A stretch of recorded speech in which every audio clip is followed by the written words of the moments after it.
Tomorrow, the county will be holding a public hearing at the Agua Caliente Resort in Rancho Mirage to discuss the Mental Health Services Act. MHSA is a 2004 voter-approved proposition that dedicated funding for California's public mental health service system.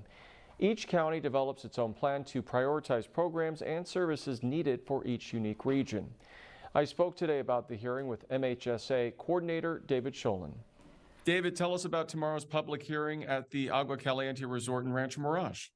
The public hearing is an opportunity for the community at large who have stakeholder interest in behavioral health care to voice their opinion on the new Mental Health Services Act plan developed by Riverside County Department of Mental Health. And why is this important? Well, not only does the Mental Health Services Act mandate that we involve community input, it's essential in order to be able to make sure that we develop a plan that is community-centered, but is one of the opportunities, one of the avenues for folks in the community who express their direct concerns as folks who receive services, who have an interest in services, to make sure that that information is integrated into our planning. So when you say services, what types of services are you hoping to get feedback on?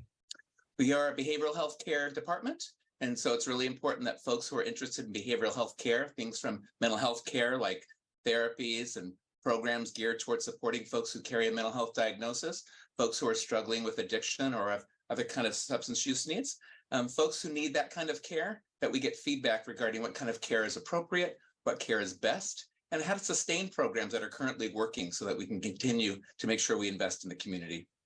What are some of the trends, David, that you're seeing in terms of mental health issues in our county? Well, we actually have data that indicates some things in terms of rising suicide risks within populations. And so it's really important that we have a lot of emphasis on suicide prevention as well as support to people to reach people at an earlier intervention stage so they realize there are avenues to get care and to create hope so that they don't have to be in that place of despair.